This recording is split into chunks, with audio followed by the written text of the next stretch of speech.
Je vous explique quand même le coup du câble. À cette époque-là, les secours en montagne, c'était la compagnie des guides qui les faisait. Le plastique n'existait pas, les hélicos n'existaient pas.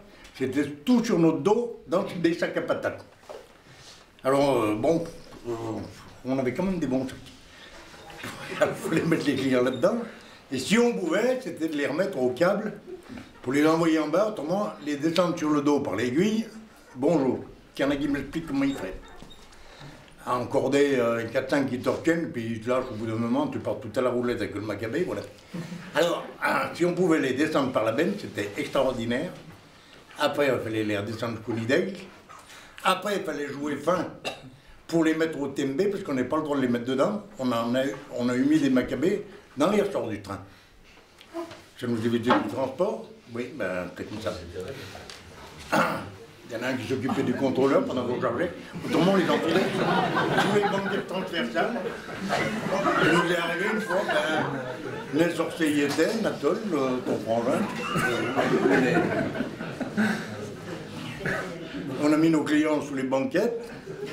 Il était gelé, il n'a pas dit un mot. Dernier, il est au sac de vent pour rigoler avec les clients, tout.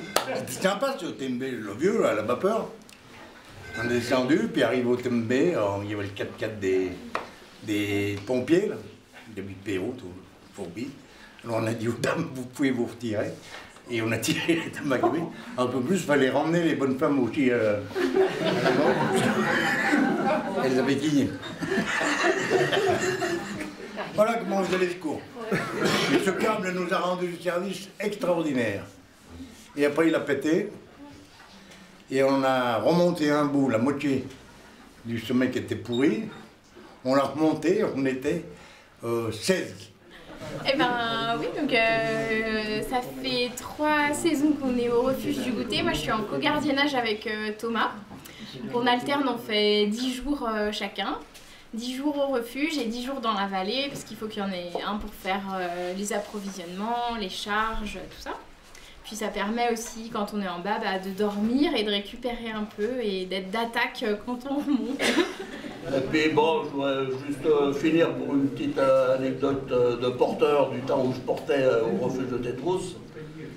Je montais les cartons d'œufs 380 œufs. Sans les casser. Sans les casser. Et je redescendais les coquilles.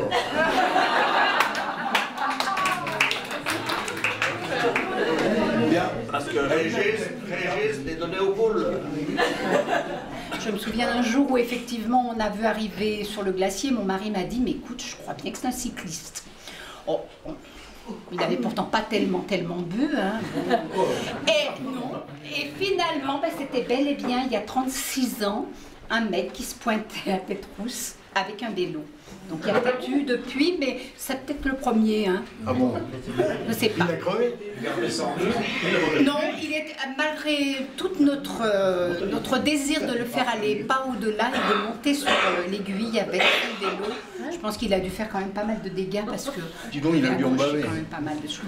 Et puis on en a vu arriver un jour avec son petit costume, les petits souliers minces, comme on dit chez nous, les souliers en cuir, tu te souviens, hein?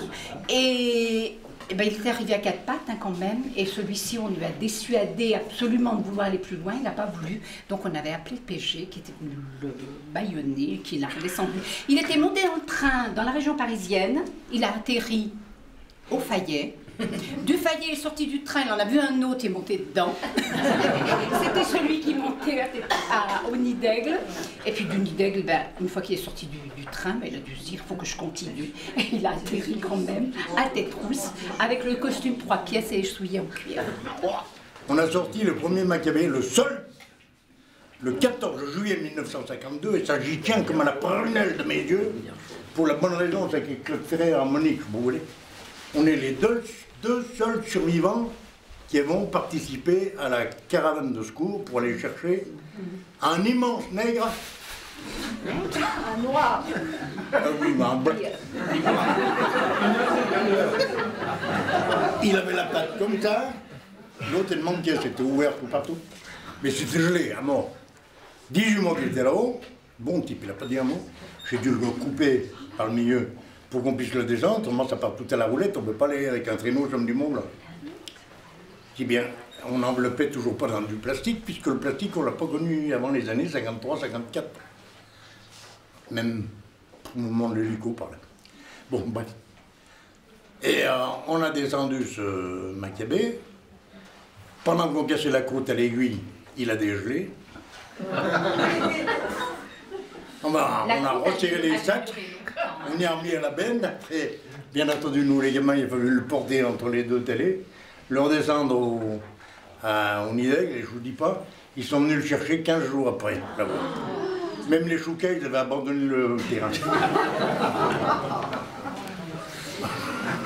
Et il est enterré au sommet du cimetière du Fayet, vous le saurez, dans l'angle en haut à gauche. J'ai encore fait un papier d'attestation l'année dernière. Ils ne savaient pas où il l'a mis. Parce qu'il en restait. Hein. Mais il avait les tibias comme ça, dit, donc machin. Énorme. Chaussé encore, il avait des chaussettes bleues et blanches.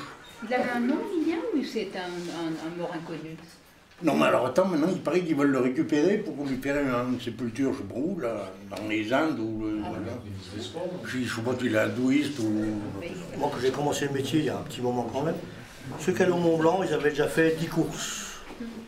Et au bout de 10 courses, ils faisaient le Mont Blanc. Maintenant, les gens, ils font le Mont Blanc, puis c'est tout. Voilà, c'est ça le problème. Il y a des magasins, ils louent tout. Ils prennent un guide, un stage, ils font le Mont Blanc, puis après, tu ne le revois plus jamais. Ils n'aiment pas la montagne, ils veulent faire le challenge du Mont Blanc. C'est ça le problème. C'est pour ça qu'il y a du bon, c'est pour ça que c'est le bon. J'ai travaillé le premier en hélico.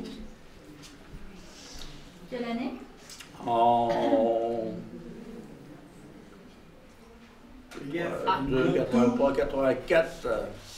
Oui, parce qu'avant ça se faisait tout à dos 84, parce qu'après, les derniers porteurs, dès que ça dépassait 25 kilos, ils allaient coucher toute l'après-midi. Donc...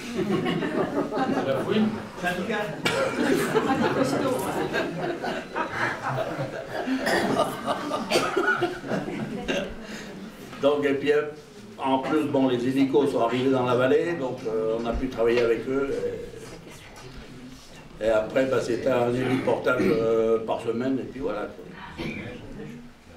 Et puis là, on a pu commencer à redescendre les poubelles par hélico aussi. Ça a permis...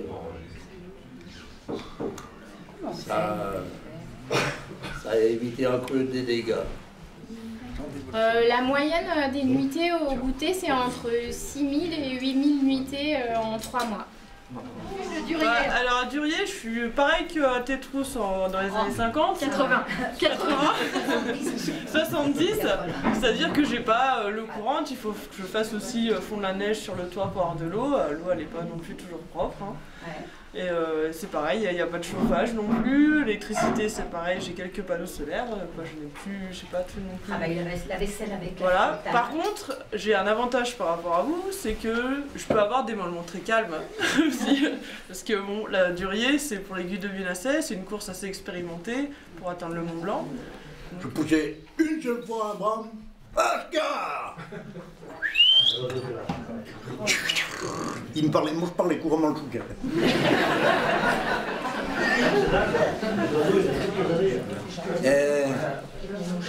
La dernière fois que j'ai fait la métrier, c'était avec Thierry, un client, deux clients qui m'ont joué. J'avais son beau-père. On était au sommet au dôme, le 6e, en train de casser la côte. Et bien Oscar, il venait. Tu te souviens quand on faisait le chemin de plan glacier?